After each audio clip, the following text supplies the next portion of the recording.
A $220 sport touring tire sits on the rack right next to one priced under $70. Same size, same load rating, same speed rating. The only real difference is the name stamped into the rubber. 7 ignored motorcycle tire brands are quietly built or backed by the same giants charging double for the badge, and the biggest reveal on the list is waiting at number 1. But it starts at number 7. Number 7, Firestone. The name gets written off as an old car tire brand that has no business anywhere near a motorcycle. That assumption misses who actually owns the label. Firestone motorcycle tires are built and distributed under Bridgestone, one of the 2 or 3 biggest tire manufacturers on the planet. Bridgestone bought Firestone back in 1988 and never buried it. Instead, it became the value line, running the same rubber compounds and testing standards, just without the flagship name attached. A Firestone cruiser tire in a common softtail size lands around 30% below the equivalent Bridgestone Excedra, and the tread compound and construction share the same base recipe. Riders on long-haul cruisers report even wear patterns and mileage numbers close to what the premium Bridgestone line delivers. The catch is size availability. Firestone's motorcycle range is narrower, mostly cruiser and touring fitments, so sport bike riders will not find much here. For a cruiser owner who just wants Bridgestone engineering without the Bridgestone invoice, this is the easiest swap on the list. There is a second layer to this one that most shops will never bring up. Because Firestone and Bridgestone share the same rubber supply chain, the silica and carbon black ratios used in the compound are drawn from the same formulation lab, not a stripped-down imitation recipe built to hit a price point. That is a meaningful difference from a true no-name import tire, where the compound is often reverse-engineered rather than shared. Shops rarely explain that distinction because cheap tire and budget line of a major manufacturer get lumped into the same sentence at the counter, and the salesperson has no incentive to slow down and separate the two. Number 6, ERK. ERK gets dismissed as a budget scooter tire brand, something bolted onto entry-level bikes to hit a price point and nothing more. That reputation undersells the company standing behind it.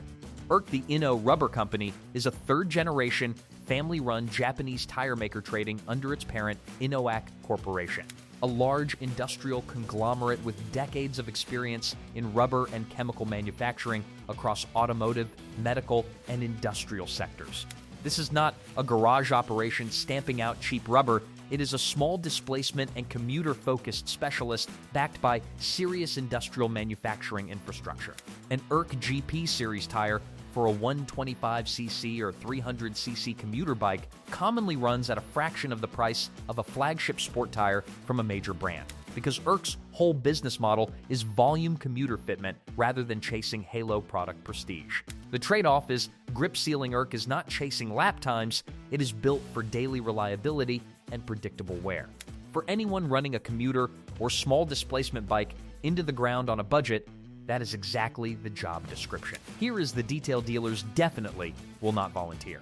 A tire company backed by a conglomerate with that much manufacturing depth does not need flagship brand marketing to justify quality control. The consistency is baked into the parent company's broader industrial standards, whether or not the tire is chasing a big name badge.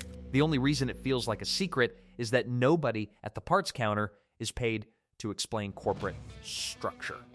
Number 5, V-Rubber. V-Rubber shows up on cheap scooters and gets treated like a throwaway tire that came free with the bike. What most riders do not know is that V-Rubber is not some anonymous rebrand. It is an independent Thai manufacturer that has been building tires since 1977 with decades of dedicated production experience across scooters, small displacement bikes, and off-road fitments. That independence is exactly why the pricing works.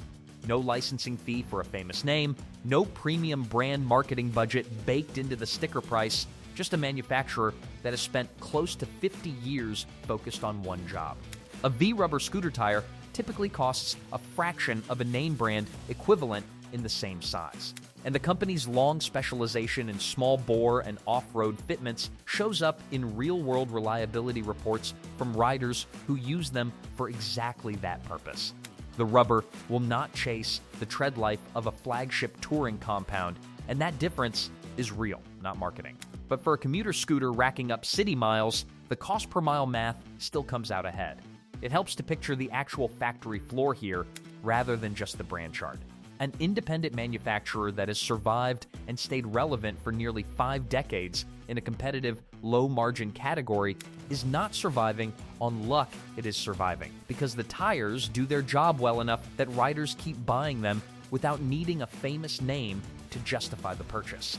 Recognizing that is the difference between assuming no big parent company means no real engineering and understanding that longevity in this business is its own kind of proof. Number 4, Chung-Shin Tire is the name people assume is a knockoff of Maxxis because the tread patterns sometimes look almost identical. That is not a coincidence, and it is not a knockoff. ST is the original parent brand. Chung-Shin Rubber built Maxxis specifically to compete in the premium tier, then kept ST running as the value line under the same corporate roof. A dual sport tire in a common adventure bike size can run 35% under the Maxxis version sitting one shelf over, using tread compounds derived from the same research and development budget. Off-road riders who have run both back-to-back report similar puncture resistance and comparable tread life on moderate trail use, with the gap showing up mainly in wet weather grip. For riders who spend more time on gravel than pavement, that gap barely matters. What makes this one worth dwelling on is how rare it is for a parent brand and its own budget label to sit on the same shelf, in the same shop, with almost nobody connecting the dots. Most riders assume Kixt and Maxxis are separate companies simply competing for the same customer, when in reality, one is funding the other's research and development. Recognizing that relationship is the difference between overpaying for a name and correctly identifying which shelf the actual bargain is sitting on. If you've been enjoying the video so far, we would really appreciate it if you subscribe to our channel as it helps us to grow. Number 3, Avant.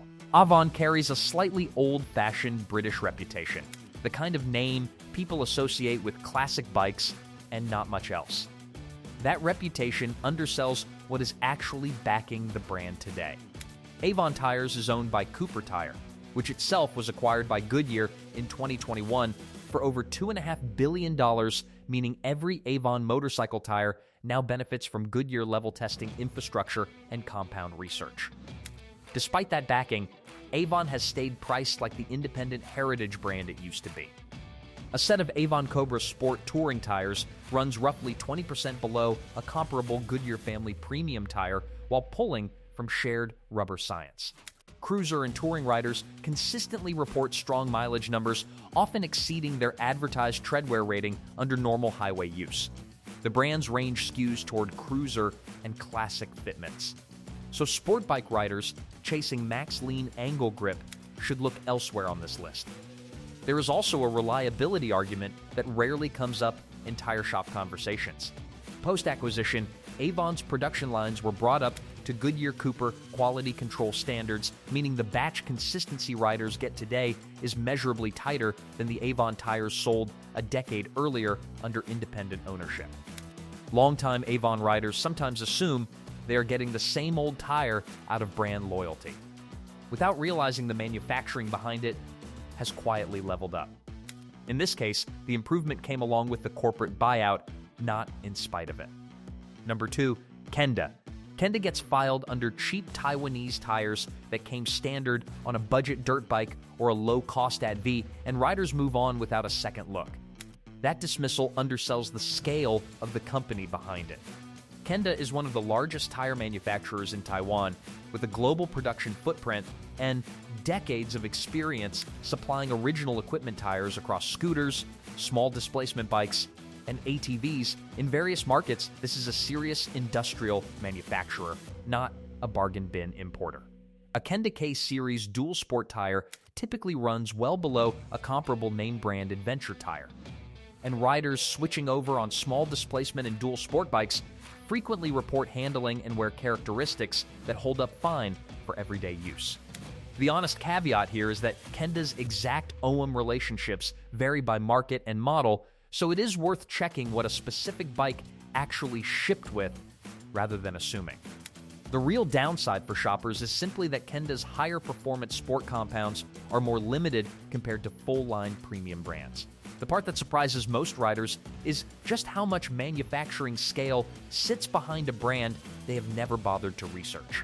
A company producing tires at Kenda's global volume is not competing on price by cutting corners, it is competing on price because that is the market segment its factories are built for.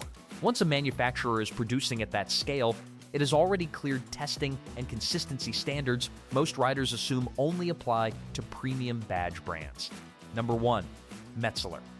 This is the one that changes how people shop for sport tires entirely. Metzeler carries a reputation as a solid mid-range European brand, respected but not quite mentioned in the same breath as the true premium names. That reputation is outdated by nearly 4 decades. Pirelli acquired Metzeler back in 1986, and the two brands have shared research, compound development, and testing tracks ever since. Metzeler is not a budget knockoff riding on borrowed prestige, it is Pirelli engineering sold under a second name, at a real discount. A Metzeler Rotex Sport Touring tire commonly runs 15 to 20% below the equivalent Pirelli Angel line, while both are developed from the same compound research and validated on the same test circuits. Track day riders who have run both back-to-back report comparable grip in the dry, with the difference mainly showing up in ultimate wet weather confidence at the extreme edge of performance. The catch, if there is one, is that Metzeler's most aggressive track-focused compounds lag a step behind Pirelli's absolute flagship rubber, but for street riding and even spirited canyon runs. That gap is nearly impossible to feel. For the price difference alone, this is the single best value swap on the entire list. This is also the one relationship that has had the longest time to mature. Nearly 40 years of shared ownership means Metzeler is not running a hand-me-down formula from a decade ago, it is receiving current generation compound updates in near real time. Then packaging them under a name that simply carries less prestige tax at checkout. Riders who assume Pirelli owned must mean held back on purpose have the relationship backwards. A parent company generally wants both of its brands performing well since a weak budget line reflects poorly on the flagship name sitting right next to it on the same shelf. Before wrapping this up, 4 things worth checking on any sidewall before trusting a bargain tire, because a cheap price only means something if the tire backs it up. 1. The treadwear number. It will not be molded the same way car tires show it, but manufacturer-published mileage ratings matter. A tire rated for 4,000 miles priced the same as one rated for 8,000 is not actually the better deal. 2. The load and speed index printed after the tire size. That number has to meet or beat what the motorcycle's manufacturer specifies, full stop. A cheap tire underrated for the bike's weight is not a bargain, it is a liability. 3. Who actually owns the label? A Bridgestone, Pirelli, or Goodyear parent behind a budget name generally means real engineering riding along with the discount, and even genuinely independent manufacturers can earn that trust through decades in business, so ownership is a strong signal, not the only one that matters. 4. The date code, 4 digits for the week and year of manufacture. A tire that has been sitting in a warehouse for 3 years has already started aging before it ever touches the road, no matter how good the compound was on day 1. Run through those 4 checks, and most of the price gap between the name everyone reaches for and the name nobody looks at twice stops making sense. None of these checks require a mechanic, a dyno, or a subscription to a tire trade magazine. Every one of them is printed directly on the tire, already sitting in the shop, waiting for someone to actually read it instead of trusting whatever name is easiest to recognize. 1 bonus pick, because leaving it off would not be honest. Shinko, this one does not have a Bridgestone or Pirelli parent hiding behind it. It is an independent Japanese-founded manufacturer competing purely on its own engineering, without a famous name backing the price tag. Worth being upfront here, Shinko is not part of any Harley-Davidson factory ohm program. The actual ohm suppliers fitting the vast majority of new Harleys are Dunlop, and more recently, Michelin. What Shinko earns its reputation on is the aftermarket cruiser and touring category, where its 777 line consistently undercuts premium touring tires by a wide margin while still holding up well under everyday cruiser use. according to long-term owner reports. Riders do report a shorter tread life ceiling compared to top-tier touring rubber. And that trade-off is real, but for a cruiser owner who wants solid, no-frills performance at a genuine independent brand price, that is a trade most riders are happy to make. Independent does carry one extra responsibility, though without a Bridgestone or Pirelli research budget behind it, batch consistency can vary slightly more model to model. So, checking recent owner reports before committing to a full touring trip is worth the 10 minutes it takes. Across all 8 of these brands, one pattern repeats every single time. The name that sounds unfamiliar or old-fashioned is usually backed by more engineering than the logo people reach for out of habit before the next tire purchase. It might be worth checking who actually owns the name on that sidewall, because the real savings were never about buying cheap. They were about knowing which cheap-looking name was never actually cheap engineering to begin with. If this saved you some money at the shop, hit subscribe. It really does help the channel keep making videos like this one. Ride safe.